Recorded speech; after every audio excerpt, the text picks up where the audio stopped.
Welcome back, ladies and gentlemen, boys and girls. Here we are, game number 2 now, this best of 2 series. So, again, no matter what, being the round robin stage, this will be it. Vega still looking for that first game victory of the round robin. This being day number 2. They only have one more series after this, if I'm not mistaken. Yeah, the final one of the day, they played TNC actually to finish it off. And you know, funny note on that, kinda, I guess, is TNC, they literally split every series that they have played. So apparently they win the first game of the series and then they lose the second game. So if that trend keeps up, maybe that's the hope for Vega Squadron. But anywho, they would like a win here, but it's definitely going to be tough, especially after we saw in that game 1, Vici Gaming clearly playing very well and playing to win right now. I'm Breaky CPK, joined by Trent. We've got a Night Stalker opening this time for Vega. Tide Hunter. Yeah, wow.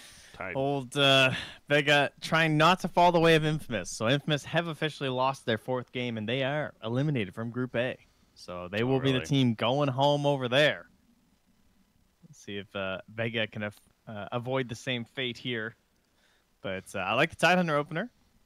You're already up 1 game. Get to pick yourself a pretty fun hero. The Omni Knight was still left in, which is kind of interesting here for Vici Gaming. So just mixing up the strategy here. They go for the Death Prophet, and they say, hey, remember that time we lost the Tri-Lane? Maybe we should pick AA. Try and make that a little bit easier. Just in case a Tri-Lane happens again. Yeah, that could definitely help with that. I am looking at those bans, though, and you see the Bane thrown in there with a Warlock on top of that. I mean, Bane was played last game, so there's kind of the reaction ban. But then a Warlock, yeah. I assume that he was also banned the first game as well. Yeah, he was. It's not your usual ban, but he has been getting more popularity lately. Yeah, I think he is tier 1 support right now, again, just because of the reasons we discussed yesterday with the whole idea of like dual off-lane pressure and how much he can save these harder carries. You think about someone like Paparazzi, how well he just did on that Morphling. If you can just be in a lane, babysat by that seemingly infinite heal from a Warlock, it can be very difficult to keep someone like him under control, even with a lot of pressure on the lane. Yeah, definitely a hero that, let's see, paired up with the Warlock, but not here. Another one of those. Tide Hunter first pick. It seems, speaking of kind of out of the meta a little bit, Tide Hunter really not the go-to offlaner right now in general. But again, things are shifting somewhat, and clearly Vici Gaming putting a lot of value there. 11 will be playing it, so the Tide Hunter over the Omni Knight this time around, as you're talking about already, but that into a Death Prophet. So still need both of their supports, but strong opening nonetheless. Definitely a lot of team fight, beefy team fight, I guess is a good way to describe the draft so far from Vici. Yeah. I think they probably know that Vega, they were actually one of the first teams to start running the core Night Stalker before everyone else was seeing that as the more common way to actually play the hero right now. At least in the matches I've been seeing, it seems to be much more common than the support Night Stalker. But I think knowing that that's likely going to be the case for Vega, maybe they'll mix it up now. But if you go for that Tide Hunter, that's an offlaner that is not susceptible to Night Stalker in the lane in terms of like if they get matched up, but then also throughout that mid game. If you're a Night Stalker who's trying to target that offlaner, you think about something like Brewmaster or maybe that Omni Knight. If you get silenced at the start of the fight, you're just useless. Yeah. But a Tide Hunter, you get silenced at the start of the fight, that's really like, okay, I guess I'm just running it, hoping to absorb some damage, proc my Kraken Shell, and then still get off my Ravage at kind of this like uncertain moment, even when I'm silenced. So I like that choice there. Also just natural Greaves builder, of course, for the same reason. And now they have a way to get rid of silence outside of all of that. They got Oracle with those, what is it called? Fate's Edict, Purifying Flames, Fortune's End. His skill set is so weird when it comes to his names. And then False Promise, of course. But yeah, the Fortune's End, the one that purges. Definitely going to bring that to the table now. That and a Cold Feet already, for example. So I guess, I assume offensively it actually will remove the Chilling Touch, if I'm not mistaken, as well. So could be another potential there. Yep. And also just incredible combo with Death Prophet. True. One of the better combos for that hero. That is actually really true. Kind of not maybe the Huskar status, the Huskar cheese status, but very solid with the Death Prophet, and Death Prophet, of course, a very in-meta hero in general. So strong pick, and I personally just love seeing Oracle as a support player myself again, and this I respect good Oracle players because this is a hero. His skill set, every single ability is very powerful. It's just a matter of how do you use it within the fights, and defensively, offensively, as they can all be used in both ways, of course. So, Earth Spirit, the reaction so far. I think Oracle has been underrated for the past like year. I think there have been some teams that have occasionally just shown up with the hero and played it ridiculously well, and then they just end up having it banned for a bit, and maybe they'll just kind of like stop playing the hero a lot or something like that after. But very reminiscent of like how some teams were just able to make Dazzle work when no one else would play it. All about positioning, being able to get the false promise off at the right moments, but he can also just play so aggressive. And someone like, I think of like Yapsor-esque sort of players that might be able to take advantage in the early game in terms of grabbing some kills there. But let's move on from Oracle, because now we have a Legion and a Tide on the same team. Interesting. And things are getting interesting. So you don't want to be susceptible to any sort of AA combos in lane, maybe, because you're going to have that purge now for yourself. We have double purge for the team with the Oracle and the Legion Commander. Very interesting. Yeah, it seems like Vici not afraid to. You almost got to wonder if they're maybe experimenting a little bit. It is the round robin stage. Obviously, very confident that they're already moving on, let alone even one of the top 2 spots. I'm not saying that's absolutely the case here, but a little more freedom as far as what you can perhaps choose. But yeah, core Legion Commander as far as either safe lane or I guess it could be a support Tide Hunter. That's also not out of the question. We have seen that before. Especially if you support Tide Hunter, you max out the Gush earlier on. I mean, he can definitely do a lot as far as roaming and hell, even fighting in tri lanes if it comes to that actually. So I think that's definitely a possibility from Vici here. Yeah, there's also, I mean, theoretically, I know Ori played it once. Just in like some of their DPL matches, actually, just like looking back at some of their last Legion games. It's not a hero they play very often, so in terms of spreading it around. But with the Death Prophet, we're assuming that's still going to be for Ori. But a Tricore of Tide, Death Prophet, Legion. Maybe I'm kind of more in line with your idea of the Tide likely heading to the support too. Just I think Landem's been someone who his support Brewmaster I think has been very good and will be played in an extremely similar way. It's just like you make the most that you can out of the hero before level 6, but then once you hit level 6, you're like, I'm kind of that core offlaner, man. The ultimate's just so important on this hero. Yeah. If I can get that off, I'm still doing a lot of what this hero provides from the support position. Gyrocopter seems like a strong finish for Vici Gaming looking at it right now. Paparazzi, Gyrocopter with that support Tide Hunter instead, offlane LC. Seems like it could all come together nicely. They banned the CK. Definitely could have been another one. That would be strong, of course. And they final pick a Pugna on the side of Vega. So it's going to be a Pugna Razor Core. And you were right on the Night Stalker, it looks like. Yeah, it is going to be that core Night Stalker as well. So Pugna for the duels. An Exorcism. Pugna's, what's that? Well, I was going to say Pugna for the duels with his, whatever it's called, making people immune to physical. The old decrep. Decrep, yes. It's got some issues, though, just because of the purges, too, though. Like, those tend to be pretty helpful. True. You can just, like, instantly remove it. But he helps some siege buildings. He can play the game very quickly. He's similar to the Dragon Knight, so that is kind of the idea that VG Gaming thought that Vega would be going for. Maybe showing that has some viability as a strategy, at least if that's something VG Gaming were worried about. So Vega perhaps on the right track here. Lots of magic damage to be amplified from the support duo in the AA and the Earth Spirits, so they have a chance at blowing some people up. And maybe a tankier hero. You mentioned the Gyro. Certainly would add on a lot to the overall like team composition, some wombo combo and everything. They could also just look at this from Vega Squadron and say, as long as you can survive that initial burst, they don't have a lot of follow-through damage through these fights. It's just Razor, and even he takes some time to wind up in terms of the static link. Yeah, well, my logic, too, on that was exactly talking about the Razor. Gyrocopter doesn't really care about a Razor with static link. He can get away pretty easily. Has a lot of heavy magical damage anyways. Venomancer is similar in that sense, and it is going to be Paparazzi playing the Veno. So, nasty. Yeah, Landem on Tide, so we'll be support Tide as expected, and LC ends up in the off lane. I go back to that Pugna, and the more I'm looking at it, man, you were right with the Purges, and it just Oracle in general just great against a hero like Pugna with the Fate's Edict. It doesn't seem like the strongest pick, honestly, right now. And hell, now that you have a Venomancer on top of that, the Decrepifies that much more useless, it feels like. So, I'm curious to see how they make this Pugna work with the final pick. I think it's mostly the structural focus. for the Pugna. He's Okay. just someone who can kind of force a fight for Vici Gaming, maybe when they don't want to fight, right? You think about long cooldowns of Tidehunter, of Death Prophet. If we can fight in between that, if we can use the Nether Blast to kind of force them to engage to the towers, we don't have cooldowns to worry about really at all on our side. So let's try and take enough map control that we're kind of dominating the game and see if we can choke out some of these greedier heroes like a support Tidehunter. Yeah. All right, so win the early game, the name of the strategy for Vega Squadron. We'll see if they can make it happen.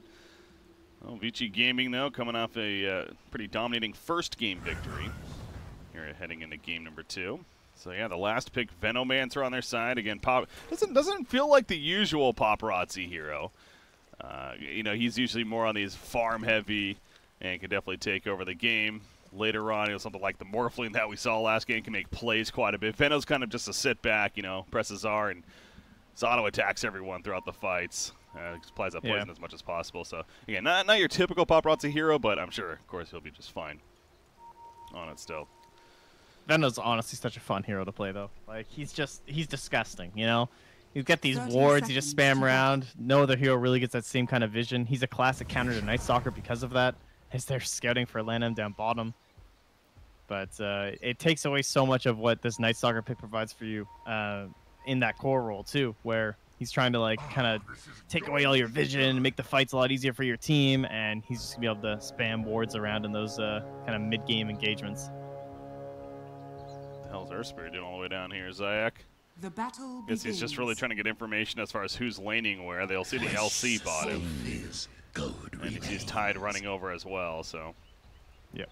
That was indeed the purpose. Because they kind of showed the Legion top. She ran all the way up like that and then ran into some people, but the whole time paparazzi was just like sitting back at that tier 2. Okay. And trying to kind of maybe trick them where the lanes were going. So they'll make that rotation. Palantimos will come down to the bottom lane and wants to be up against this dual melee setup. Blizzy's. As AA is going for the courier snipe. Is he? Oh, wow. The ward's even put down for this. Yeah, they really want that courier. It's still just sitting in the base currently, though. So this could be a bit awkward for Ancient Apparition. And how long is it coming? Is it coming now? It sure is. See, waddling forward. What? The treasure chest? Interesting looking courier, by the way. It looks like it's expensive. Oh, man, one of those golden luck boxes. Yeah. That's a kill. The box hound. That was a stick. The stick was coming out. That's a nice grab. Patience works. No one expects the courier sniping AA. Ha! We saw that yesterday. There was another hero that is like a Bane, I think. Disruptor. Was it Disruptor? Okay. Yeah. You just nice. Would not expect that, and clearly they did not. So good start for Vega. Bottom lane. He's talking about this as support Tidehunter. Yeah, you level up that Gush, man, and do not underestimate it. Not only it's the okay damage, but that slow on top of the armor reduction, and that's going to be a kill. Level 1, first blood, going the way of 11. The part that does not scale the slow. Perfect. Yes. 40% right at level 1. Very nice. No.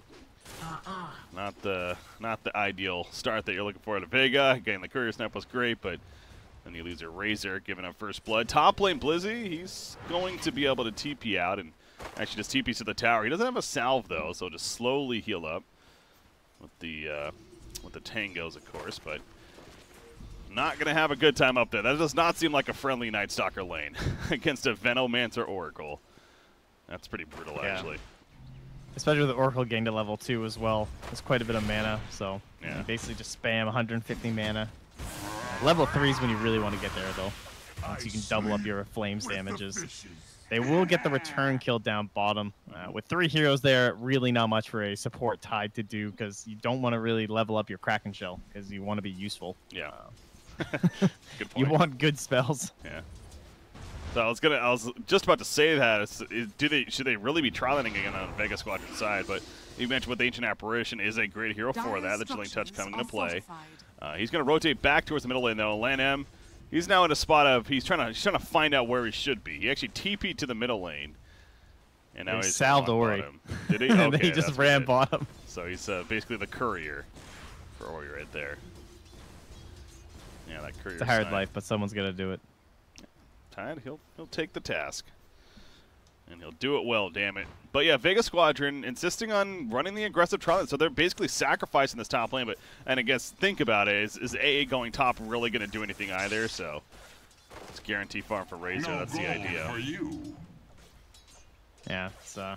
You know, if you're not a core with like a very good stun, doesn't help you out that much in just a 2-hero scenario. So he has a pair up with his other supports to try and make stuff work. Going in, LAN-M. Gonna be pushed back, but LAN-M might get a turn kill out of this. Press the attack comes out. You see Fenrir TPing in. Does not have Feats Edict, though, so not going to necessarily be able to heal up his teammates the most effective. However, Purifying Flames, plenty of damage to help take out the Earth Spirit. 11 getting last hit credit right there. So even without the Kraken shell tied under, proven to be a little too tanky as far as being taken out. And here we go again. Now a try versus trial into sorts. Ori, though, middle lane. He's going to go down, actually. Zayak TP to the middle. Made the best of that death, actually, and takes out the mid-hero as a result, so very well played there. Radiant's middle tower He finds an Invis room, but gonna be hard to make use of it. He's gonna try top lane on Paparazzi. And time to pop some mangoes likely here for Blizzy. LAN-M. Oh, that wave's gonna push in though. Oh, they're going for it. I'm watching Tidehunter, meanwhile, bottom lane. The uphill's attack missing. They are going to finish the job over to the top lane. Venomancer will be dove on successfully. And you're talking about that. Blizzy ends up surviving, too. TP out from Pugna, so a couple of kills for Vega Squadron. They actually take the 4-2 hero kill lead. Wow. I'm glad that Undershock committed for that. Very close as it was getting under the tower. They were just narrowly able to find the decrep range before he was going to be revealed from the invis rune. So very nice grab, but man, LAN-M is just on the ball here. Second D ward now for him. He took care of the small camp block, and he'll get the ward in the mid lane too. Oh wow! What have we here? And good heads up on his part. Bounty rune trying to be tanky. Okay, he did get it. No, he didn't. You're right. It was picked up by 11. He got the other one, but not that one. No. Oh, that feels bad, man. My life. That was like a sacrifice to get the bounty rune, and he ends up dying. Anyway, so. And now, Palantimos, Fortune's End. He's a little too deep, though. So we'll actually manage to live middle lane. Oh, that burst. That is a lot of burst, man. Chilling Touch coming out, and Ori with the Siphon. Here comes the TP in. Does the FAC Edict? He does now. And so he's going to be able to throw that up, and Purifying Flames to heal it up for Ori right there. So 3-man rotation middle. Does not work out in the end for Vega. That's the tanky death profit for you. It's a real pay-to-lose cosmetic here on that AA. That new Ice Vortex, it makes it look like the proper size. You know, you get away with the old Ice Vortex. Yeah. It's like way bigger than the animation looks. I actually got this that one recently, tells the truth. It is pretty cool, but it looks cool, but is it really the best, you know? Paparazzi, okay. If they can kill him, he's just holding his ground. Here's TP in from LAN-M. Liz puts a gush up on a Night Stalker, figures out at least her spirit's dead. But the slow is going to be a little too much on Tide to prevent him from getting more. So a 1-for-1 trade, but again, another core kill for Vega. Keep going back to, I mean, this early game is actually working out pretty well for Vega Squadron. That 5-4 lead. And yeah, we have talked about the greed, though, of the Radiant side. So it's like, how much of a lead do you need for it to be that useful? Man, Paparazzi, nice TP mid. But good TP from Undershot. Yeah, I was going to say, good. Is he still dead? No, he is fine. That's you never know with Venomancer, man. TPing back. But he will manage to live, so TP's on either side paying off right there. Pugna's a hero that can go a plethora of items, I guess. What would you expect to see? The early Aether Lens, maybe? A priority Ags here? What are we looking for? Yeah, definitely focus on Aether Lens for sure. Just, I think that whole siege idea is bottom. Some help to enable our Razor here. Razor helping himself. Palantimos gets a kill. Has to be careful, though. Fortune's End. He will end up dying. Purifying Flames finish the job. Fenrir overextended, though, for it looks like. Fates Edict applied, however, going to keep himself alive. Heals himself up with the Purifying Flames. And now Blizzy, speaking of overextension, he may have just done that. Thank you. Radiant's middle tower Nope, the Urn heal. Keeping him alive for now. Urn coming out from the Earth Spirit right there. Now they're turning on the Venomancer. He is not level 6 yet, so no poison up going to be happening. He does have that poison sting level 3, though, and that adds up. Blizzy gets the kill on him, continuing to run. If Fenrir can get a range for Purifying Flames, but actually doesn't have mana for it. Any counter wards in the process. Wait, what the hell was that? Okay, no, never mind. And that last raindrop, I thought Fenrir was about to get a double kill on those two. But Blizzy able to survive, so good itemization choices here. TP top lane, it sure is. As Ori's up here with the Exorcism. There's the Darkness, however. Pugna also's nearby. Tide not level 6 yet, so again, no Ravage happening. Nice Vortex going down. I'm just going to walk it off, though. Again, running into those ghosts, always a deadly decision. So Vega does play it safe at the top. All right, kind of breaking it down. I mean, again, hero kill-wise, 7-6 Vega Squadron lead. They killed the core several times, but then you do look at the net worth breakdown, and it is, once again, all 3 cores of Vici Gaming actually on top of the charts currently. Yeah, and a lot of that comes down to the last hits because they're just not rotating as much as the cores from Vega Squadron have been forced into. Paparazzi probably the one who's been rotating the most. He's still second on the last hits, but overall Ori basically camped mid and made his way top. He's just been chilling here for a while, so he's very high up there with 53 last hits, and they're looking for a duel. Yeah. Give me that damage. Radiant's middle tower. They're probably going to get it. There you go. Need the assistance. Yes, it's going to be in time. Yeah. Should have known. So winner comes out. There's 10 plus damage. And an easy top tower kill on top of that, most likely. So, yeah, man, it really felt like their Vega Squadron had something going, but a couple minutes later, it's all of a sudden a 2,000 net worth lead for Vici Gaming, and perhaps going to get a little bit more with this top tower kill on top of that. So, well, what is the answer for Vega now? Is it Razor looking to do more? I mean, he is pushing bottom tier 1, but I don't even know if this is going to happen. I think it's like your Pugna is the one being chased in the trees by 3 heroes while your Night Stalker's punching mid is probably a problem. Like, I think they just need to get the right hero in the right place, you know? Like, if it was the Pugna who had been nether blasting mid for a quarter of the time, this thing would have died faster. Just, you could say that's good prioritization by Vici Gaming, but Vega just trying to kind of find the foothold with the right heroes here. Yeah. Paparazzi, he manages to avoid the life drain kill. However, Blizzy does take him out with a void. Nice deny as well on his teammate. That's, again, a thing against a Venomancer. Got to be looking out for those plays. And Blizzy was. It's one of those awkward moments of, like, yes, you denied him, but that does mean he's dead still, so.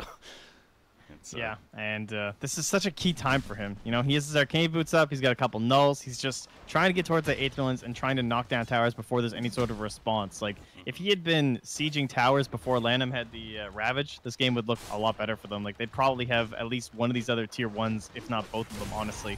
But, again, they've done a great job of just kind of finding him, focusing him down, and the other heroes are a lot slower. Oh, 11. They're diving him, puts that pressing attack up. The link is still up, however, for Palatimos. 11 has a duel, but obviously with minus 126 damage, probably not going to go for that. Instead, he'll try to last hit creeps, which is not going to work out much better. Yes, time for the support tide to finally take over. Yeah. Oh. That farm in. It's always funny seeing a guy that's linked up like that, literally dealing negative damage. So aka 0, and you know, still right-clicking creeps as if he's still doing damage. Just like, I might as well practice. That's right. Last Yeah, hitting. get prepped up for the next wave. False Promise is ready from Oracle. Bottom lane, it just came daytime. Night Stalker, he's definitely dead here. Oh, maybe not actually. It could be Razor dead though. That's probably worse for the entire side. Ice Blast, nice connect. Does take out Legion Commander at least. Night Stalker survived, but ends up being that 1-for-1. And with Exorcism still up, why not push the tier 1 tower, they say. Yeah, a bit of space for Undershock to finally get his job done here. That ward was also just spotted out and pinged out by Vici Gaming, so they know that if they rotate in, they will be under vision, so they'd have to either try it with a smoke or they'll just wait. And they'll take a tower in response as auto-destruction will point out for us. Thank you kindly, fellow caster. There you go, helping out one another. Back to So nighttime. nice. Razor Link is up, but he's just too far in. Poison Nova going to be activated, and Razor will be taken out. You can obviously see the ultimate from Earth Spirit happening. Magnetized, but not nearly enough damage. Press the attack applied, and they're going back in for that tower kill. It almost feels like a lost cause for Vega. Why even stick around? Just give it up, but they want to fight this. A Boulder Smash on 3 heroes will be a nice setup. Again, beat Dark Time. Blizzy goes in, but the Ravage comes out. They're going to take out Night Stalker. Only caught the Night Stalker, though. Oh, or he's not afraid to dive. They get the puck. Oh, did they actually catch him? Okay. Barely. It was like max range. Jeez, that must have been. Ice Blast coming through, but the dual victory. False promise at the last second on 11, just in case. Yeah, like I said from the beginning there, it really seemed like a lost cause for Vega. This is a Tier 1 tower. Is it really worth that huge fight? It's so frustrating, though, because you want to fight because your heroes look like they can fight early, but there's this Tidehunter just holding Ravage in the support role, and he's just waiting and waiting until you're going to commit to something, and then post-Ravage, there was a two-man silence followed up there from Orion to both the Pugna and the Earth Spirit, so even after the Ravage, there was still a chance that maybe they could pick off one or two, or at least, like, save the tower, but that silence completely sealed that engagement. They just had no answer. They both got turned into, like, retreat mode, and Ori cleaning up. Yeah. Also some key items coming out for the Radiant side now. Using that farm Paparazzi, he finishes the Veil and actually has a Hand of Midas queued up. This is not a meta that we see Hand of Midas really at all right now, but Paparazzi trying to change that idea here on the core Venomancer. Going for that. Right, interesting. That's the way to put it. What a unique build. That's the other word. Is interesting and unique. Without calling it, you know, maybe not the best option, but those are some fun filler words, yes. Yes, perfect. I don't know. I mean, what else would he build this game? It's kind of like Nyx Assassin, where I think Nyx is a hero that can almost, like, universally, whatever patch, still buy Midas, because all he needs is level 6 and he does stuff. If you look at a Venomancer, his Aghanims is basically an item that says, like, I'm going to be a little tankier before I die and do a bunch of damage. Like, you know, you build that item, you're pretty much going to die anyway. So Midas, what's really good? You get a little bit more gold going on. You're still casting all your spells in the early game. You're probably gonna die anyway. How much tankier am I gonna survive? Yeah. Not saying it's the best item, but I can kind of understand. I mean, when Paparazzi's picking it up, then it is. You got exactly. you got to give it validity here, and that's exactly what you're doing. So I can appreciate that. But I don't think any item was going to save him right there. He just simply gets run down. And obviously before that, though, is watching Razor. It's just an unfortunate spot because the Invis rune activated on Legion Commander just simply sat on top of him before teammates came in to help finish the job. It was not a dual victory, though, for LC, so missing out on that plus 10 damage, but still. They find the Razor kill as Veno again goes down, but Death Prophet going more typical with the Yules is going to go right into a BKB, and this is a very strong BKB game if you're the Radiant side especially. Yeah, that's a lot of pressure right now on Zayats, just because he was given a ton of space top lane. They basically gave him like 6 or 7 waves up there to get this Blink Dagger, so he needs to make plays happen, kind of like instantaneously, honestly, it feels like. But they have the Ravage back up in the mid lane, so they're going to go for this push. Tower is very low, sort of baiting out their Venomancer here. It's got the maxed out Gale and Poison Sting too, so rather terrifying. And they're going to rotate down to the old Razor. Yeah, he's already died 5 times. Let's make it a 6th time. That's what Vici game is going for, and they're going to get that. The dual victory will happen this time. Zaya coming in, though. Ice Blast going through. False promise on himself from Oracle. Heal himself up, and it's going to be one of those cases. I don't know what to expect after this. Okay, yeah, he's dead. He survived initially, but ultimately does him in. You know, I've seen that interaction before with Ancient Apparition and Oracle with the False Promise, where I've actually seen a target die with False Promise with that Ice Blast. Yeah, if you're below the threshold. So that's how it works. Die. Okay. Yeah. Well, it didn't work there, but they have plenty of life. They also get Earth Spirit in response, though. Oh, they might. Oh, Ice Blast has to hit. Oh! Ouch. Yeah, Impact connects for sure, but nope. Wait a second. Did Veno actually... oh, no, he did end up using the Gloves of Haste into Power Tress, and now he's actually just going to Yules. So. No! Never mind. Just pinging it to his team a couple times. Guys, I only need 200 more gold from Midas, and someone just... piped up like, no, dude, come on. I want to go push some tier 2s. Could you not build a Midas? You know how to right-click creeps, Paparazzi, and heroes, but we're going to let you know how to build items, all right? Maybe he's just not a Veno player. You know, he was thinking about the Yules. Now he's going back for the old Aghanims. That's a fair point, actually. That does bring up, you know, we talked about that at the beginning. It's not our typical Paparazzi hero. Oracle, no False Promise. He does have 21 charges, though, so he should be fine. Yeah, he's going to use him right here. Purifying. Oh, he didn't use a false promise on himself. He used it actually on Razor, or excuse me, the Fate's Edict. And that was a great decision, frankly. I mean, because that disarmed him, and obviously the magic resistance wasn't going to help them. Meanwhile, Elsie in the backlines, they take that Air Spirit already. He's going for the kill on Undershock, keeping him in place, if anything. So Legion Commander himself, Cold Feet will proc, but they take out Undershock as a result. Now Blizzy, triple kill for Ori. Blizzy's probably not getting away, going to set up the eventual quad kill perhaps. The Ghosts do come back in, but it doesn't matter. Ultra kill, aka quad kill for Ori. And what was maybe a Roshan initially is just going to be a nice transition into the Tier 2 tower. And we still have Ravage. True. Dire's middle tower is under attack. And it just makes you say, like, oh, well, there's only 2 heroes standing there, but what can you really do? All right, they're going to go for it. Trying to make that play. Venomancer. There's the Ravage coming out, though, from Lanham. Applies the Gush to Razor. He'll use a Yules, though. Purge it right off. Can it be enough to get away? It looks like for Palantimos. Dire's middle And they tower won't make is the under get out, attack. so Ravage ultimately, I guess it saves his teammate, but no counter kills. Yeah, I think that's a nice play from Vega. I think that's exactly what they were going for, was they were at least trying to force the Ravage without losing anyone. And sadly, that kind of feels like the best way to deal with this support Tidehunter, because if you just wait for every single fight, like, obviously if you can force a fight after a bad fight, and you're like, oh, well, yeah, we got Ravaged and lost 3 heroes, but we can go fight now while it's down, that feels pretty poopy, because all 3 of their core still have, like, all their ultimates probably. Like, maybe Exorcism's down or something like that, but Yeah.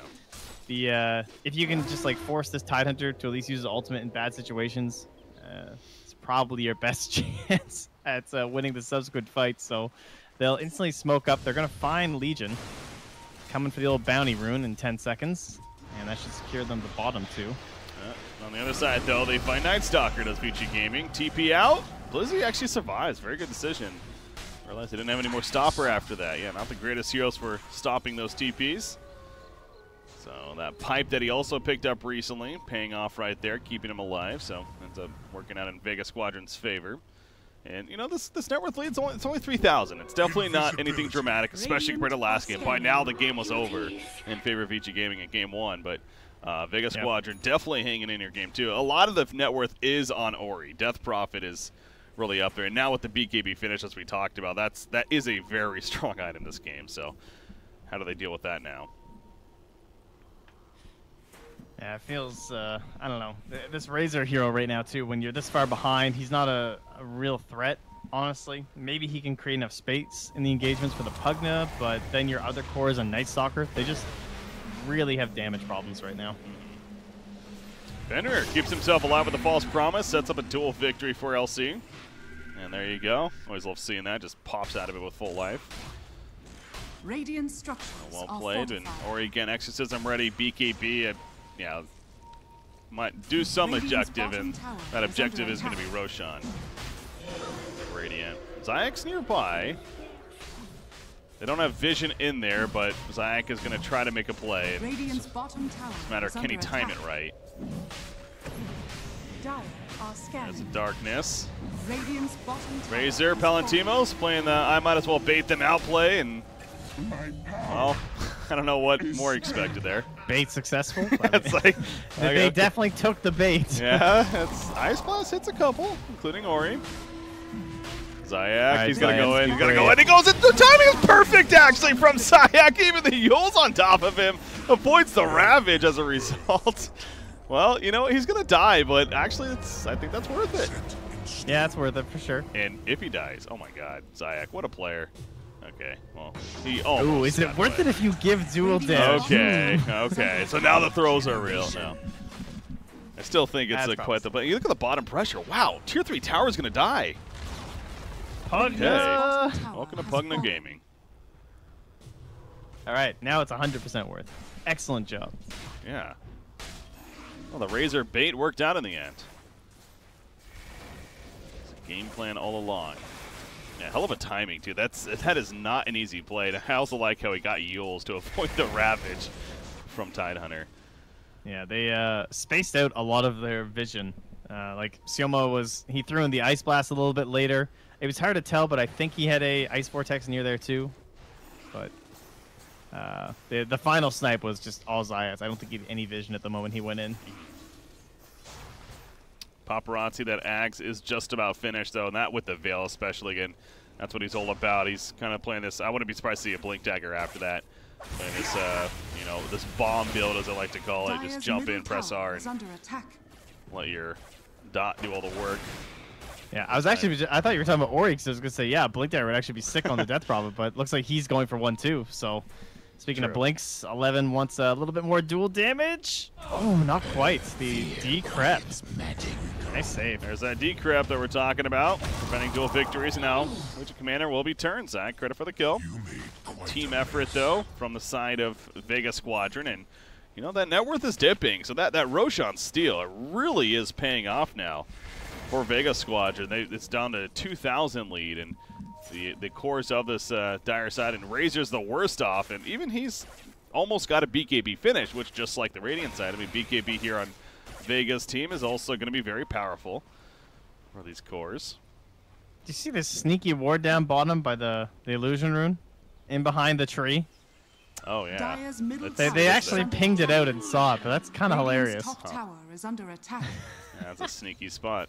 What kind of vision does it give? I guess it does give, you know, not very low good, vision, but you're hoping it doesn't get dewarded there. True. Keep it alive. They know it's there though. Whoops. Goodbye. And it's gone. So, good heads up there from Vega. Glimmer Cape picked up by Tidehunter. So he's got that with the blink. So yeah, he has been given a lot of room. They looks like they sacrificed some of 11's farm. I don't know who was sacrificing it, the team or 11 himself, but he's been struggling a bit. Went for that Blink Dagger, but ever since that, it's a slow burn to the old BKB. We have Night Stalker, excuse me, on the other side with the Blade Mail purchased. Undershock. He has the Aeon Disc to go with the Aether Lance and the Blink Dagger. So picking up the Aeon Disc, a much more defensive tool over the offensive ones, such as that Ags and you know, whatever else. Yeah, I really like that choice this game. It's just so he doesn't get like Ravage comboed and dead. Give himself the Aeon Disc. And I mean, he's a siege engine. You know, buildings are his focus. Might allow him to rat a little bit as well. Some cheeky plays there. Yeah. Movement from Vici Gaming. They got smoke on 4 heroes. Where are they going to find Razor? It's been a brutal game for him. Oh, nice Yules. Nice Yules. That was great timing. So he will actually survive in the end because of it. However, they're still hanging around. That was impressive. Heroes popping out of smoke and still gets that off. Yeah. I'm actually growing on the Yules on Razor a bit more. For a while there, it's not an item we saw too often. Maybe a couple of players like Eternal Envy comes to mind, but it really is a great. It's a TP canceller. It's even more movement speed for the hero. It's the mana regeneration's decent on him as well. It's just it proves to be a pretty strong item on the hero.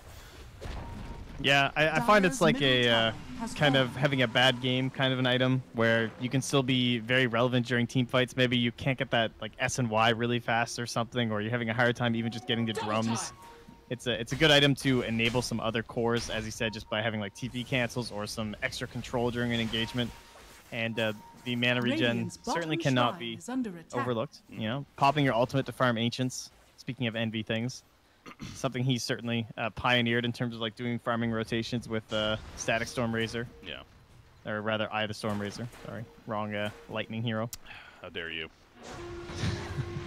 That's a duel. Where is it? It's over here. There's that Aeon Disc though.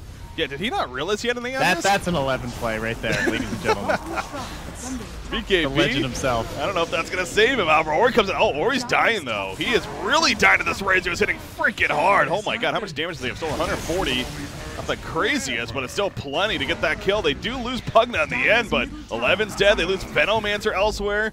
This is really working for Vega Squadron. And now Lan M is also in trouble. He's going to be run down by Palantino's double kill for the Razor. But again, that goes back to clearly not looking at the inventory of a Pugna. You are not getting that kill. I did not know what the game plan was there. That was the old that's the 11th play. I don't know. I've never seen a player who is more feast or famine than this guy. Like, I have seen him play these unbelievable matches, and then I can't believe it's the same dude another game. Like, there were some games at Captain's Draft that there's no way Vici should have lost them, but Yeah. his puck plays were quite legendary. But it's alright. 11 always bounces back, dude. Oh, Ori almost gets killed off right there, but his own Glimmer Kit will keep him alive. And 11, speaking of him, puts up the tool, Night Stalker, but the Eels will prevent at least the winner. Will be a kill in the end. You got Earth Spirit being a distraction, so he goes down the Sacrificial Lamb. Blizzy flying over the cliff, does make his getaway. And Vega Squadron, they cannot kill the racks, unfortunately. There were no buybacks used either, were there? No. No buybacks, simply resurrection timers, so the ranged rack's going to start healing on up, and we'll be fine right there. We're not healing on up, but it's fine is the point. So that's good for Vici Gaming, but yeah, Vega Squadron. Really, they're striking first when it comes to sieging the base, and again, the lineup is definitely built around that. With what they have. Yeah, I think they knew that they weren't going to get it at least fully complete, so at the very least they focused all on the range racks. So a solid choice. But we continue our march towards the next approach. Likely to be that deciding factor here. As BKB, 10 seconds ready for that Razor, ready to fight, and then opting back in towards that Force Staff too, so double int utility for him. Well, that last fight, I mean, yes, the 11 play initially was just pretty awful, but you also saw the Death Prophet completely isolated by herself. She then went in, tunnel vision, and I was actually going to mention before that fight took place that she's been sitting on that BKB 10 seconds for like 5+ minutes at least. Up until, and then she used it and it died right after anyways because no support nearby, like I said. Paparazzi, he does have a little bit of support nearby. The press the attack, he gets the Poison Oval off, so now they're looking for some turns. Ice Blast going through.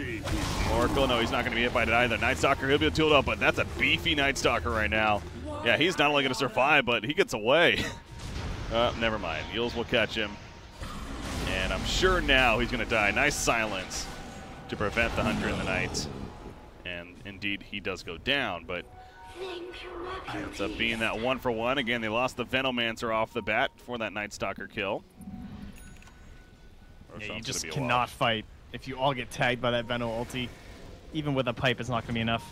Maybe they could go for a secondary pipe, potentially, but it looks like Earth Spirit's going to go for the Force Staff instead, and he's probably the most likely hero to build it, unless Razor was going to, but Valentimos is actually well on his way to a Nullifier. Not going to opt for the Force Staff that he hit queued up. This is a good choice. Try and control up that Death Prophet. Fantastic item up against the hero. Yeah, again, we talked about on paper, the BKB is a great item to have for the Death Prophet, although it didn't necessarily work out that last fight, but having the Nullifier to prevent such an item, amongst everything else, seems like an appropriate decision from the Razor. And you have bots finished on Pugna, so his mobility just got that much better. Got the map, Zayak, Courier Snipe, and he gets out. Oh no! No. Yeah, you can't go for the TP yet. Oh, it's actually still in his backpack. He swapped it in. He has a Yules. May need to use it here somehow. Oh, the roll! He connects into Venomancer. Let's go. I was going to say, he kind of has to. Paparazzi, though, comes in. He predicted that direction and just blocks it. There you go. Because if he doesn't block it, he could have stoned onto the high ground and probably lived. Yeah. I like that arrow on the map right now from Ori. Go, team! I am here. That was a nice translation there. Yes, thank you. My Chinese is very good. Yes, I'm sure Jack would be proud. Legion Commander Shadow Blade is going to be his next item of line, but again, you stressed it earlier, 11 just hasn't been able to scale the greatest when it comes to his items just yet, but they are going to kill off Roshan for free. Cheese will be picked up. No ninjaing the Aegis this time. And they're going to give it to Paparazzi. Give it to him over Ori, but you like that decision to give it to the Venomancer?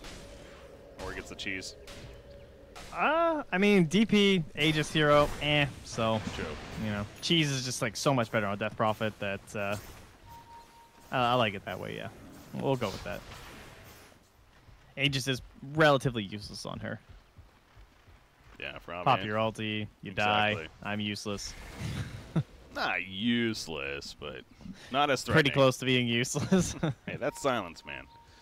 Pretty strong. That's right.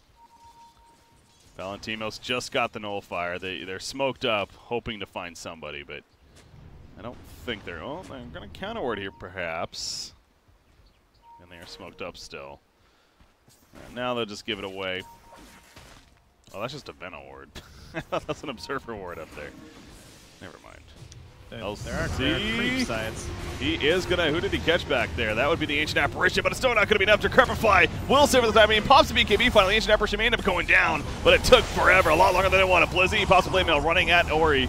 Or excuse me, running at Paparazzi there. They do take him out. Aegis spawn. Blizzy running away. The Siphon's up on him. To Crepify applied to Death Prophet on top of the Nether Blast. Getting some amp damage out. Blizzy's still running. Again, he is such a tanky target with that pipe. And he's going to TP away. Great decision as he hides right in the trees there to get out. And so much used. And after all of that, only Ancient Apparition is killed and they lost the Aegis. Not the ideal Aegis usage for Vici Gaming. At the same time, though, it's so hard for Vega to commit to engagements. Like, number one, they're dealing with that Poison Nova, and it's on a 60-second cooldown now, and it's going to be back up by the time we fight again. It's only got 15 seconds remaining, and Lanham is just holding these Ravages, absolutely refusing to use them. Now, that might be because he bought a Glimmer Cape on a support Tidehunter and has no mana, but it's also because he's waiting for that perfect moment. Okay, LC, we've been over this. I don't know what he's doing. Like, that literally was not going to work at all. I think he's thinking that he can proc the...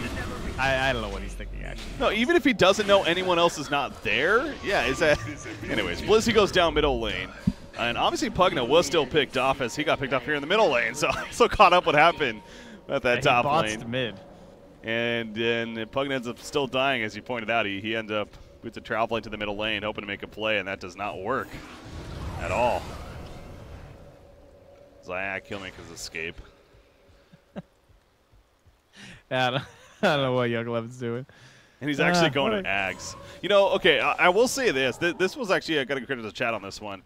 The good point being brought up with the draft here of Vici Gaming that LC, they do not have a lot of follow-up bursty damage. Both Death Prophet and Venomancer are very, damage over time ability heroes, right? Where they like these fights lasting a lot longer. That's where they're successful. Where LC wants to just blow somebody up. They don't have that follow-up, though, and we've seen that come into play several times. I mean, that's true, but I also think that for the most part, like, that's the kind of stuff that helps a Legion Commander during the early to, like, the early mid-game, whereas he was very successful. Like, he's enough damage that he doesn't really need those, like, cheekier combos, honestly. I think for the most part, it's just poor target decisions or good saves from the Pugna. Palantimos is fantastic with these Yule's reactions. Again, coming out of the Envious, he somehow pops it on 11 before he can get the duel off. And now Paparazzi, he's also running, but with that drain damage, 227 plus for Razor. The BKBs aren't doing a damn thing. LC, he ends up dropping to the Magnetize, and they also catch the Oracle. Oracle's, well, he's alive because he got kicked away. Now he Glimmer Capes, but the dust comes out, so he will be fine. Undershock ends up dying to the dot of Paparazzi. Palantimos also getting a little low, but no, he'll be fine. Has some one, and the urn to throw him right back up as far as this life pool goes. So Vega, 3 for 1 there. I do continue to notice that the net worth is still in favor of Vici Gaming. It's only very slightly dipped in Vega's favor for maybe a minute or so this game, and then other than that, it's been in Vici's favor. So they definitely have that going for them at least. I guess if we look at the net worth spread, they basically just have like 2 offlaners, which is sort of helping out in terms of that bonus. And then for the most part, a large portion of the 3K lead is just all on Death Prophet, which can be good and can be bad. Because at the same time, obviously if they burst it down, is a nice block off down another roll attempt from Zayats. But if she can be focused down instantaneously during the fight, it's like, okay, we can do this. It's going to be all right. But I was definitely more concerned about Vega's draft heading into these later portions, but honestly, I guess I didn't really take into account like the Venomancer build heading towards like that Agnum style instead. He also doesn't really provide that kind of like full-fledged carry potential, which is what I kind of felt like the Razor was into that same problem. True. Just because of the poor start and everything, wasn't scaling all that well, but it's now turned out that Palantimos with the Nullifier, he hits for an alright chunk at this point in the game. So they have some decent sustained damage to these engagements. Especially the blade mail. I thought that was a good choice from the Night Stalker. Lan Glimmer Cape using everything, including that Lotus Orb he has. Again, a tool on Razor. Will it be enough damage this time? Yes, it will. The winner comes out. The Exorcism follow-up, allowing it to happen. Night Stalker now also caught. Hunter of the Night, he got it off before the silence. So he's still running. He has a gem, so this is a big kill for Vici Gaming. And indeed, they will get it. The gem drops, picked up by LC. And they get 2 more kills, Razor included. Once again, to start that off, so just as you're talking about his recent success, he does get found, and now we have Vici Gaming, all 5 still up. They're looking to siege for the first time as far as in the base. Buyback is ready on Night Stalker, not Razor, however. And yeah, without Razor, they lose a lot of damage. Yeah, as it goes without saying, so. They're going to try, though. Ice Blast goes through. LC, he is dropping. Base Edicts, trying to mitigate some of it. Venomancer, he'll just BKB and run, and looks like that'll be the end of it as far as the chances there. But yeah, going back to your point as well, in hindsight, I think it's fair to say Paparazzi probably wishes he went more of that, maybe even the right-click Veno build, because, yeah, they definitely could have used that at this point of the game now. It's hard to tell. I feel like the Agnes has actually saved them in a lot of these fights. Maybe they could have ended earlier, perhaps, if they had a little bit more damage through some of those engagements, but at this point, I think the combination of his ultimate is just basically, it takes away the threat of the side of Vega, like, punishing the longer cooldowns, because they simply can't regen up and then get back into a fight if, like, 3 other heroes get ultied by the Venomancer. Like, the cooldown's way too short. And it's always going to be up and available. Speaking of cooldowns, I think Lan M's just hoping they forget that there's a Tidehunter on the Radiant side, because I just don't remember last time he Ravaged. Just this constant threat of this hero. It's actually so hard to play against. Like, what do you even do? I feel like this term is overused a lot of the saying, but sometimes a threat is more valuable than the actual use of it. Anyways, Paparazzi just jumps in and uses the Poison Nova on all 5 heroes. So yeah, pretty good. LC dueling up with that false promise. He explodes as soon as it wears off, and it's not enough for the winner. In fact, he gives it up to Razor right there as a result. However, they still will pick up the Air Spirit, and Night Stalker, he too is going to be picked off in favor of Vici Gaming. So a couple of kills. That's a dieback on Night Stalker as well. The Ravage, again, used that fight. This is, you're calling him out for it. And they're going to stick around. He forgot, dude. He did. God, 9,162 damage from that Venomancer. 5-man ulti. That's a rare sight right there. That should be a relic. That's insane, actually. Everyone else's damage is so minimal compared. Tier 3, Zayak, again doing his best. Ice Blast going through. Death Prophet is caught. Lotus Orb replied. And actually getting the counter link. So, essentially, really not doing too much with that link there. From Razor, False Promise was used, it looks like. Okay, yeah, it's out with the Lotus Orb. So I'm going to keep him alive. As soon as it wears off, though, he's at half-life. He's in trouble. He doesn't have an Aegis or anything like that. Exorcism is returning, though. And he will be healed up, so close call for Vici, but managed to stay alive. And that'll be the end of that. I also noticed the item progress on both Death Prophet and Venomancer. They're actually going the Octarine core next, and Death Prophet is going to be able to purchase his here if he wants it. That is one way to not have to worry about cooldowns. There you go. Yeah. There's the buy. BKB to 53 seconds now instead of the 70. Very nice. Yeah, Shivas, Yules. I mean, literally every item is activatable except the Octarine core. Speaking of cooldown reductions, Tidehunter hits level 25. Lanham does not go for the big D 250. I mean, goes for the CDR. How dare he? Maybe he should have, right? Like built Dude, an AC. He's got the treads, bro. Yeah, maybe he should have. No, this game, yeah, cooldown reduction pretty good. He really does every game. Yeah, I also find it funny though. So I noticed that earlier. Yeah, he's the first one to hit 25. Now he does have that 40% XP talent, but still, support Tidehunter is the first 25 in the game. Not often you would see that. Double damage. Speaking of that, Death Prophet's just about there. A couple more creep kills. Then she's going to be running really fast. When she has that ultimate up, Ancient Apparition. That's going to be 18 damage going the way of LC. He's at 108 now. He almost has his axe finished on LC, by the way. So, of course, that's the whole me versus you and nobody else involved ability. True 1v1. Yeah. 1v1 me, bro. Radiant's bottom barracks are under attack. Should No. say that every It time. only took 20 minutes, but Undershock is back where he managed to save the game earlier. True. Radiant Absolutely finishes off the range track. Death Prophet. She doesn't have a buyback. This is a big kill if they can make it happen, and they're going to. Oh my God. 100 They're up seconds. 16K. We'll make it 13K. Radiant structures are And the melee fortified. racks, fortification going to be used. LC looking for the opening. Duel's not ready, though. 4 more seconds. They want to go for Razor. Great boulder smash opening. BKB activated from Paparazzi. Has that poison up. Wants to get out. BKB reaction from Razor, though. Coming out. There's the duel. Will it be enough for the actual kill? Blizzy doing what he can. It's not going to be a win. Okay, it will be a winner in the end, actually, even. For LC. So now Razor's dead. Has a buyback, but they got the melee racks. Blizzy, he's trying to juke out. It's going to actually work. He had a Ravage, but Tide's like, is it worth it? Probably not.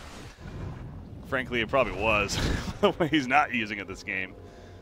But in the end, decides not to. So, yeah, Death Prophet dying, though, no buyback. I mean, to be fair, they're not going to really be able to make the best of it, though. That melee racks is already in trouble. Can they Roche? That Without would be Razor? big. I wonder if it's worth buying back. Ooh, that's a tough call. Yeah. Because you still have a Oh, Ravage. I think you do. I don't know. You have a Ravage. That's tough. Yeah, but it's Refresher Shard. That's going to be such a hard fight. Yeah, they're not going to. Let me see at this point. Oh, don't. Oh, my God. LC. Okay, well, you know what? This He's time got it the works. Agnums. He does have It's the fine. Ags. You're right. That does stay off. Ice Blast return. False Promise comes out. It's going to be enough to help keep him alive. And he's good. So this time it does pay off to duel the Pugna there. Mention the Ags helping. So yeah, they can't do the Roshan. You are right, though. This is that third Roshan, the all-important one. So it's, whoever gets this Roshan kill, God, it is pretty good. so unbelievably good for the Radiant and so just kind of like meh for the Dire. It's like the best thing it True. could give them would be like another Eye of the Storm. And you could double up, honestly. That's pretty much the best thing. The Radiant, it's like every hero, pretty much, except for Fenrir, would die to have this thing. Oh, yeah. Even Fenrir. I mean, double False Promise. That sounds actually okay. Do you know how fast this Roche would die with plus 250 damage, Landon? He You misplayed. don't Ravage anyway. He had to misclick, yeah. That was... No, we kid. Zayak, that's... he goes into the Roshan pit and actually blinks the other way. He's just trying to live at this point. Remember, he ninja'd it earlier. Oh, and he's setting up again. Oh, boy. They don't have vision. Come on. Not again. Not again. Not like this. Well, Paparazzi checked the same spot. Oh, nope. They still Doesn't don't guess see him. correctly on this one. Yeah. 3 more seconds. Oh. Oh, now he sees him. Now he sees him. Ice Blast coming through. Here we go. Zayak is going to go for the ninjas a little early, though. Ravage comes out pretty early as well. They're going to kill the Air Spirit. No, they use him up, actually. Maybe buying some time. No, Roshan falls right after. Maybe.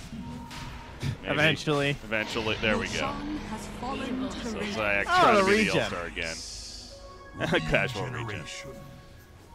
That up. So Ori, they give it to Ori in the Radiant's end. bottom shrine is under attack. On Death Prophet with the Aegis, as well as the Shard. Cheese, I'm guessing, on Veno. Or, no, who does have the cheese? It is on Legion Commander, currently. Well, I mean, this game, it's Radiant's 16,000 bottom net worth shrine lead, but has fallen. Vega Squadron's the one with the first set of racks killed, and Yeah. point is, this game's definitely still either team's. Nullifier again. Dire's middle barracks Again, no are under buyback, but attack. she does have an Aegis. She is fine this time, though. Not worth. They had maybe one more hero there. Possible. Yeah. Darkness. As they're having to defend, apparently. Paparazzi's up here. Almost level 25 himself. We talked about that. Death Prophet did get the haste, of course. She's not pushing with the team right now, though. She does have bots. So she could join them. Is Calls she? for it. I don't know. Legion has bots too. Yeah, that's kind of interesting. All right, she's gonna come up now. But yeah, that wave's pushing hard, and Pugna has bots too, right? So Undershock might have to go make plays. He's actually gonna just try and run and hope that his team can zone. He wants to be able to at least come back into this fight, possibly. Yeah. Doesn't want to go all in a sense. But that melee rack's already starting to drop. Now, again, they've already killed a rack themselves as Vega, so... Okay, never mind. Pugna's already He back. came back on Undershock, too. Yeah, say maybe he can try to beat We that. want to fight, then. Exorcism makes it difficult with an Aegis as well. Dire's middle barracks. There's the melee racks, and Vega, or excuse me, Vici more so, is not going to give them the opportunity in the end to make a play. As they too will fall back. We're going to see a third Octarine core this game, apparently. Tidehunter's also going for one. Radiant's middle tower. Yeah, he actually needs one. He is really low on mana. He needs some big infusion of int/mana pool. I'm watching this top lane. Okay, yeah. See, this time, even with the Ags, last time he had the Tidehunter assistance. Crossed you off my list. Let's see. What is that, like 1 for 5, 1 for 6 on the Pugna? He keeps trying. Damn it. It'll work. I bought this Aghanims just for this Pugna. Driving me crazy. Feels like it really does. He's like, he doesn't even know there's other heroes in the game, and sometimes it seems like it's just like, you know what, it's me and you, buddy. Going at it. Yeah, if he doesn't have an Aeon disc, I mean, it works, but he does. Kade. Now, I know you've, at least from your tweets, I remember you had a lot of longer games lately, and a lot of tournaments you've been casting. I know at one point you had like a couple hours, like 3 times in a row or something like that, some 90-minute games. I have not been privy to long games, personally. I feel like I always get screwed out of them. Like, the number of heroes that get 25 in the matches I cast is so low. So this is a real treat for me here. Our Razors just getting up into it, get the 100 attack speed. Yeah. Coming out, Pugna's almost 25 as well. I wonder if any of these are really going to shift to this game. 11, if he survives, might eventually get to his 25. I don't know. If he gets that 40 dual damage bonus, yeah, his team's going to have to be careful. Yeah, he's going to just be hunting for more of that Pug as a result. Yeah, LC is an interesting one, is it? Because they are, we stressed several times when it comes to right-clicking, they are lacking that, and obviously tied with the cooldown reduction, of course, but I do think LC does go the damage here. I mean, 3-second press the attack is really good, but I think the way he's playing it, we are going to see that dual damage from him. Yeah, it's a tough call because, yes, the cooldown's really short, but it also means you have to stop right-clicking people to cast it. But true. I'm personally hoping he goes the press the attack. I feel like it's still better. Yeah. Just because there is, a lot of silences from the Earth Spirit. Maybe he's not caught out by it, or maybe he can BKB himself and then pop it on someone else. Just try and help people and make sure he always has to press the attack ready at that perfect moment. I feel like the duel will only hurt him. I mean, you can hope all you want, Trent, but have you been watching this game? He's going the dual damage, 100%. I'm just gonna call it. I'm going all in. He's got the Aghanims. I mean, that would be commitment to the build. That's true. Yeah, the Ags actually that's a fair point. If you go in Ags, you actually probably are more leaning towards that, anyways. That's Ori. They found the Pugna. However, Zayak, well, he's rolling away. They hex up the Death Prophet. Razor in the backline. He's stealing a lot of damage from Lanham right now for himself. So plus 131. He has a Satanic, by the way, on Razor as well. But here we go. Ori's committed. He's running it fast. He's got the Nullifier on him, though. Exorcism, of course, activated. The False Promise comes out. There's Razor going to copy the Ravage, though. Razor's going to end up dropping pots of BKB. It's not going to be nearly enough. He's dead. No buyback. Blizzy. Going to be the same story, most likely. Eventually will be taken out, too. He does have a buyback, however, as Pugna and the rest of them actually get out of here. Ancient Apparition. Can he get out? Ice Vortex to go faster, but Ori, he's just permanently running fast. Thanks to that talent. Oh, the jukes! That was, he broke his ankles on that one. He really did. He shattered them right there, but still not enough. Also see the Ags. That was taking a fight. I don't know. They're very far outside their base. They didn't have the darkness. They're fighting during the daytime. I think it's just like a symptom of this game's getting out of control. They have to try everything, but it's frustrating when you like have a gem on your Night Stalker and that whole fight goes down because they had vision up on this high ground that saw them. So that's why DP was able to just dive in there, get onto that Pugna, force him back instantly. They just saw everything that was going down. So maybe not quite cautious enough with their vision in this late game moment here from Vega Squadron, not being patient enough to wait the 10 more seconds for darkness before advancing into enemy territory. Dire's top shrine is under attack. So that does cost them the racks in the end. So now approaching up there, a little bit longer games they're getting at 51 minutes.